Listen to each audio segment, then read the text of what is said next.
안녕하십니까. 9월 15일 일요일 추석 연휴 마지막 날입니다. 추석 성묘 잘 다녀오시고 차례 잘 지냈었는지 궁금합니다. 보통 이 명절이 끝나고 나면은 각 언론사에서는 뭐 저도 한참 오랫동안 그것을 했지만은 추석 밥상머리 민심, 차례상 민심 이런 것을 특집으로 취재를 합니다. 특히 여야 의원들에게 듣는다 이런 식으로 하죠. 그런데 이번 추석에서는 뭐 전선이 확실했습니다. 확실했는데 다 조국이죠. 기승전 조국으로 다 끝났습니다. 근데 야당 의원들은 참 많이 이야기를 듣고 할 말이 많은 듯하지만은 여당 의원들은 이번에는 본인들도 직접적으로 조국을 옹호하지 못하고 그냥 뭐 민생이 어렵더라, 경제가 어렵더라 그런 이야기만 지금 하고 있습니다. 어쨌든 송국근의 혼술에서 오늘은 혼란했던 밥상머리 민심을 한번 술술 풀어보겠습니다. 자, 그동안 법무장관과 검찰의 사상 초유, 벼랑끝 맞대결이 펼쳐지고 있죠.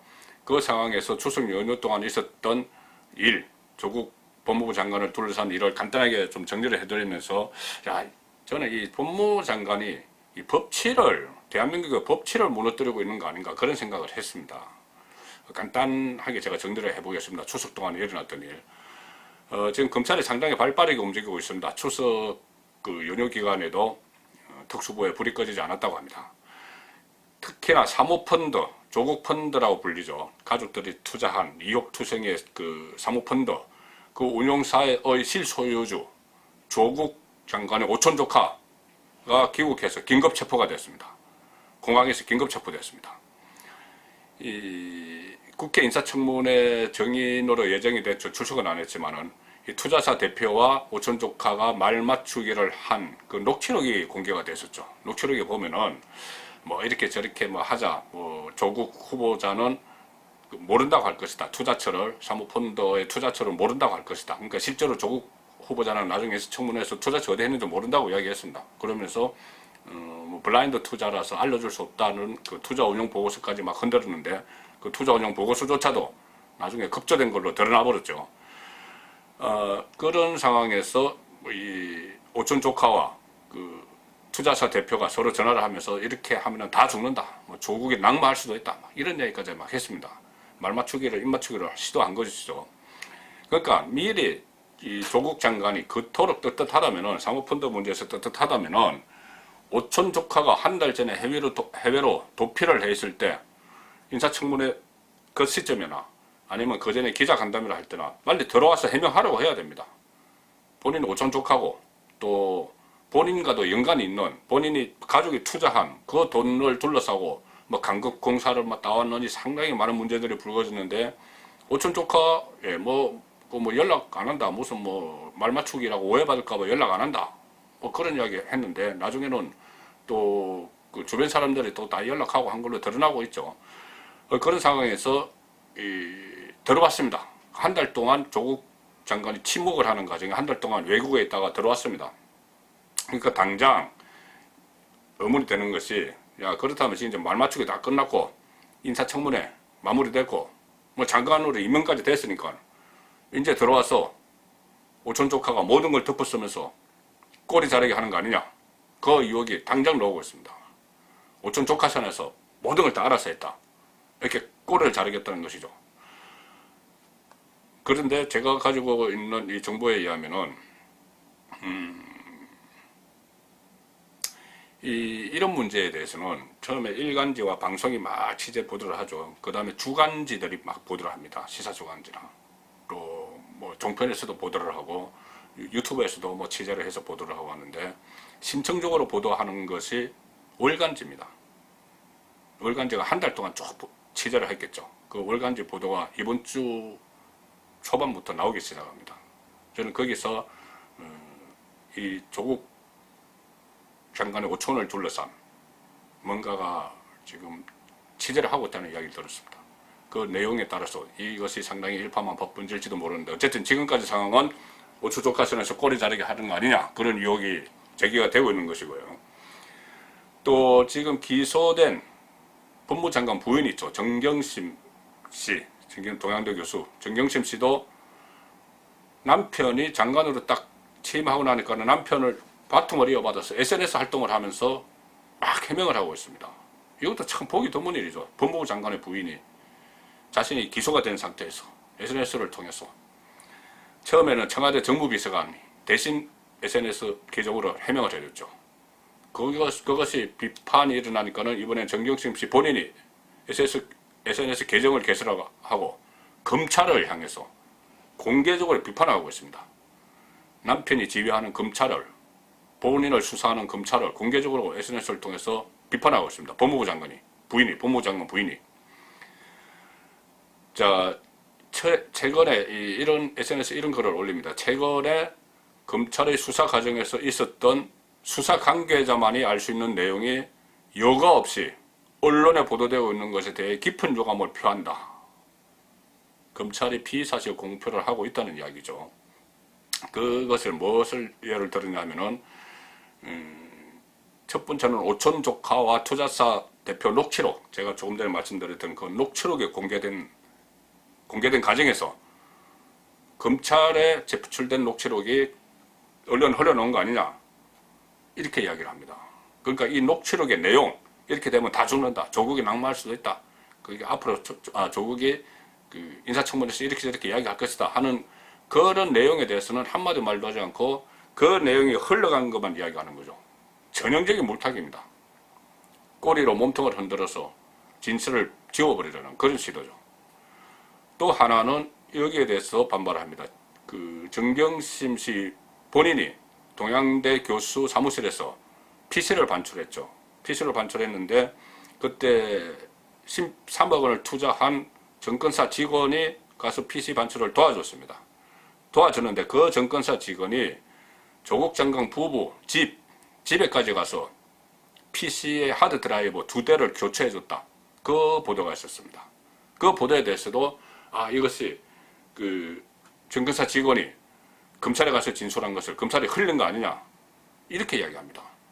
그러니까 왜 하드 드라이브 2개를 교체를 했느냐, 동양대에 있는 1대, 집에 있는 2대, 이것을 왜 이 수사가 시작되고 청문회를 앞둔 과정에서 교체를 했느냐, 이것이 핵심인데 그 교체했다는 걸 어떻게 검찰에 알리느냐, 이거 가지고 꼬투리를 잡고 있는 거죠.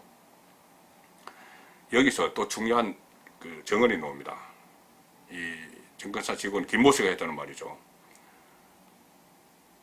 본인이 그 집에 가서, 조국 장관 집에 가서 드라이버를 교체하고 있는데 조국 장관이 퇴근을 하고 들어오면서 아내를 도와줘서 고맙다, 이렇게 이야기했답니다. 아내를 도와줘서 고맙다. 아내가 증거인멸을 하는 것을 도와줘서 고맙다는 이야기죠. 그러면 조국 장관이, 법무부 장관이, 부인이 증거인멸 중이라는 걸 다 알고 있습니다. 다 알면서 아내 도와줘서 고맙다, 그렇게 이야기합니다. 그러니까 정경심 씨는 이 부분에 대해서도 왜 그런 말이 나왔는지, 왜 PC를 바꾸는지, 조국 장관이 그것을 알고 있었는지, 이것을 이야기하는 것이 아니고 정권사 직원의 검찰 진출 내용이 밖으로 나갔다, 이렇게 발끈하고 있는 거죠. 과연 법무부 장관 부인이 이런 행위를 해도 되는 건지 저는 정말 납득이 안 됩니다. 그 추석 연휴 동안 조국 장관은 뭘 했을까요? 부산에 있는 고 김홍영 검사 묘소를 갔다 왔습니다. 김홍영 검사는 젊은 검사인데 그 상관의, 검찰 조직 내부에 상관의 폭언, 가중한 업무, 이것을 견디지 못해서 스스로 목숨을 끊었다고 돼 있죠. 그 묘소에 찾아가서 검찰의 조직 문화를 바꾸겠다, 이렇게 약속했습니다. 그러니까 검찰이 조직적으로, 검찰이 저항을 하면서 하나의 집단, 괴물이라고 표현을 해서 괴물로 집단화된 검찰이 조국 자신이 검찰 개혁을 하려고 하니까는 조직을 지키기 위해서, 조직 문화, 조직을 지키기 위해서 나를 공격하는 거다, 이런 논리를 상징적으로 또 보여주기 위해서 김홍영 검사 묘소를 참배한 것이죠. 과연 지금 이것이 법무부 장관이, 본인이 수사를 받고 있는 법무부 장관의 이런 행동들이 과연 법치주의에 맞는 것인지 저는 의문이 듭니다. 추석 연휴 동안에 그 오촌 조카가 공항에서 긴급 체포가 되고 또 뭐 정경심 씨, 부인 정경심 씨의 PC 교체 의혹이 일어나고 이런 부분이 있는데도 기자들이 이런 부분에 물어봤지만 이 부분에 대해서는 한마디도 안 합니다. 그 본인을 둘러싼 범법 혐의 의혹 여기서는 한마디도 하지 않고 뭐 그 검사 묘소에 참배를 가서 뭐 검찰의 조직 문화를 바꾸겠다 이런 말만 하고 이 부분에 대해서는 아예 침묵을 하고 있죠. 그래서 아마도 이 추석 동안 기성전 조국으로 전개된 이 추석 민심은 아마도 내일 좀 일제히 여론조사가 나올 겁니다. 추석 민심의 여론조사가 나와서 거기서 일단 지수로 수치로 나타나겠죠. 나타나겠고 그것을 보면은 내년 총선을 앞둔 그 민심의 흐름도 좀 가늠을 할 수가 있을 것 같습니다. 자, 어쨌든 내일부터 정기국회 일정이 시작이 됩니다. 9월 정기국회 일정이 시작되는데 바로 그 교수단체 대표연설에 교수단체 대표연설이 있고 그 다음에 국정감사가 이루어집니다. 국정감사 이루어지고 각 부처별로 그 다음에 예산안 심사 아주 중요한 일정들이 있죠. 그런데 지금은 이 조국 장관이 한 나라의 행정부 내각의 일환이고 법치를 실현시켜야 할 법무부 장관이 지금 모든 현안을 빨아들이는 블랙홀이 되어 있습니다. 완전히 비정상적인 상황이죠. 이런 상황에서 끝난 게 아닙니다. 정기국회가 시작되면은 이 교섭단체 대표연설이나 대국민 질문, 그 국회의원들이 각 분야별로 대국민 질문을 대정부 질문 이 과정에서도 보나마나 또 조국 이야기가 판을 칠 겁니다. 처음부터 끝까지 조국 청문회 임하게 개막이 되겠죠. 그리고 그 상황에서 검찰의 수사 강도가 또 추석 연휴가 지나면 더 높아질 수 있습니다. 지금 드러난 여러 가지 의혹들, 그 의혹들을 지금 다 정리를 했을 때는 조국 장관을 직접 겨냥을 할 수도 있습니다. 법무부 장관을 소환을 할 수도 있죠.